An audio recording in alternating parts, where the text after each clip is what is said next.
E se as instituições brasileiras decidirem desobedecer, o problema ser individual passa a ser transformado em um risco sistêmico. E aí, efetivamente, o Brasil quebra e paga toda a conta.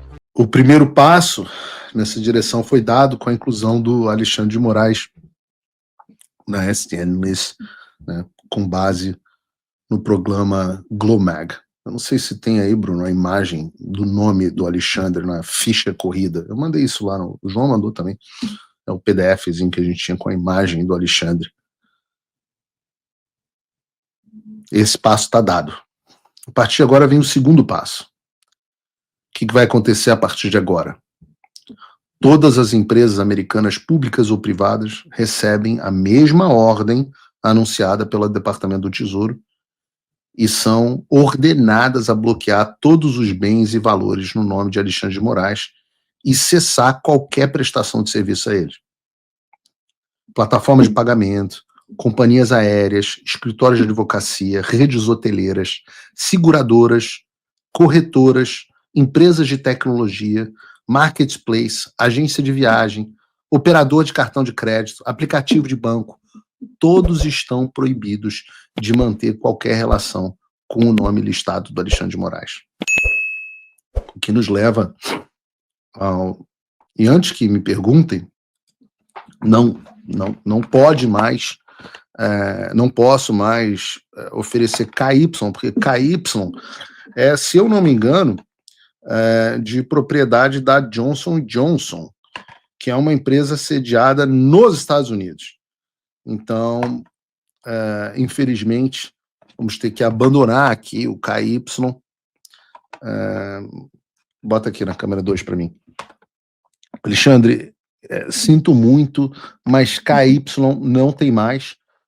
Vai ter que usar aí o cuspe do Djalma, porque Johnson & Johnson é uma empresa americana, está proibida de prestar bens, de vender bens, prestar serviço a você, então sinto muito.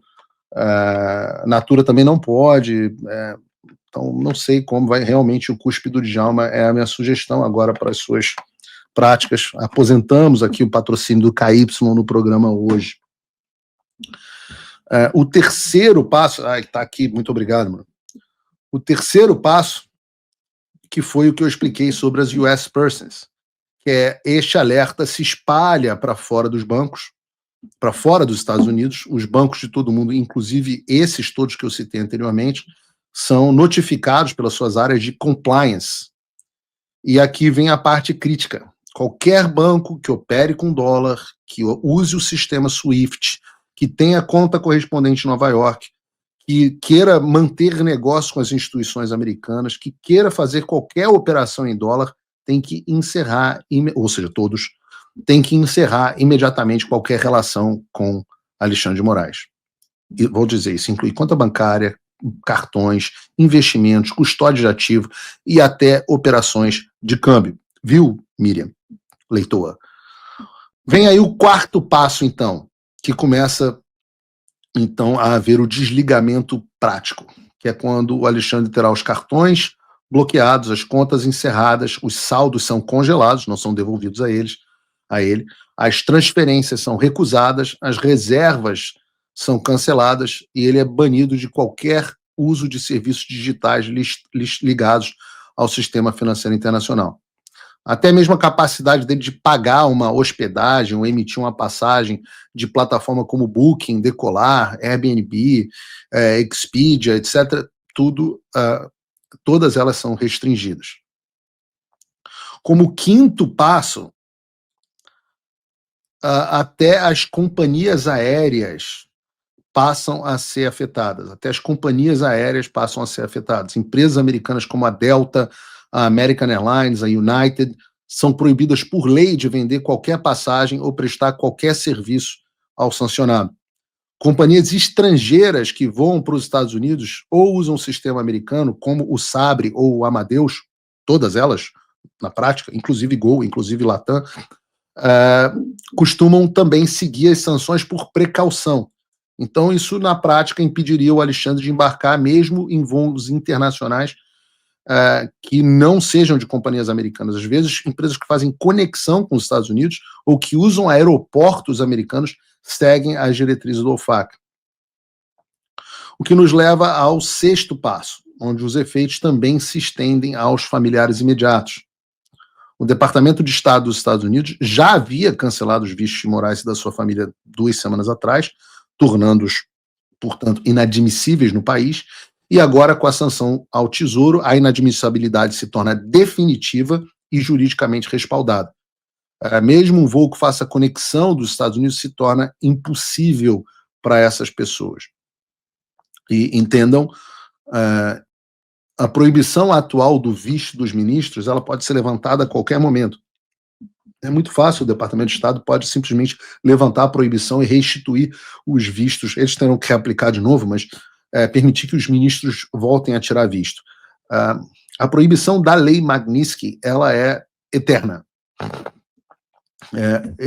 Haveria necessidade de uma ação muito grande para que um sancionado de lei Magnitsky voltasse aos Estados Unidos. Significa que, muito possivelmente, quase que com certeza, Alexandre de Moraes nunca mais na sua vida pisará nos Estados Unidos, e o mesmo pode se aplicar aos seus familiares. Entendam que isso é bastante relevante. A mesma coisa vale para as sanções financeiras. Mesmo que daqui a 5 anos o nome do Alexandre seja retirado da lei Magnitsky, a maioria dos compliance de qualquer banco decente no mundo não assumirá novamente o Alexandre de Moraes. E é por isso que isso é chamado de pena de morte financeira. E daí vem o sétimo passo, que tem a ver com se o STF tentar emitir uma decisão proibindo os bancos brasileiros de cumprir as sanções. E aí os bancos, como a gente tratou ontem em detalhes no programa, vão se ver diante de um dilema: obedecer ao Supremo ou obedecer ao Tesouro dos Estados Unidos. Se obedecerem ao Supremo, passam a correr o risco real de sofrerem sanções secundárias, como já aconteceu com outros bancos. Eu citei aqui ontem o BNP Paribas, por exemplo, que foi multado em 9 bilhões de dólares, o Standard Chartered, 1,1 bilhão, o Commerzbank da Alemanha, 1,45 bilhão, tudo isso por violar sanções, mesmo sem que esses bancos tenham, esses não têm qualquer tipo de presença física nos Estados Unidos, coisa que a gente já viu que os bancos brasileiros têm. E o oitavo e último passo é que, se o conflito escalar, o governo americano pode pressionar o SWIFT, que é o sistema que conecta os bancos no mundo inteiro, a desconectar os bancos brasileiros envolvidos. Isso já aconteceu em outros países, no caso do Irã e da Rússia. E sem acesso ao SWIFT, o banco fica absolutamente isolado, não envia nem recebe dinheiro ao exterior, o comércio trava, a economia trava, o dólar dispara e o Brasil quebra. Resumo, o Alexandre de Moraes agora é um pária no sistema financeiro internacional.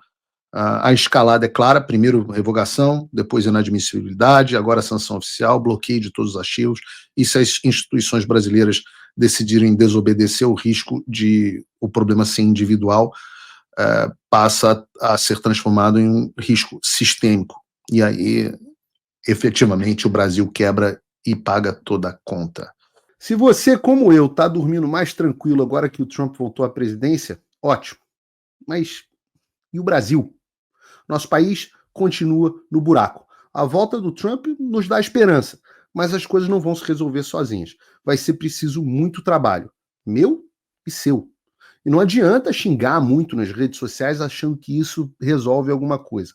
Não tem salvador da pátria, não tem um político que vai resolver por você. A responsabilidade é sua. Eu larguei tudo para me dedicar a isso. E você? Como você pode ajudar sem abandonar as suas obrigações?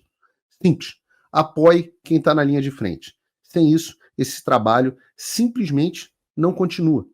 Acesse www.paulofigueiredoshow.com/apoie e, com a partir de $5 por mês, garanta que isso siga em frente. Se puder ir além, torne-se meu patrono Gold e participe do meu grupo privado e ajude a definir as minhas próximas pautas.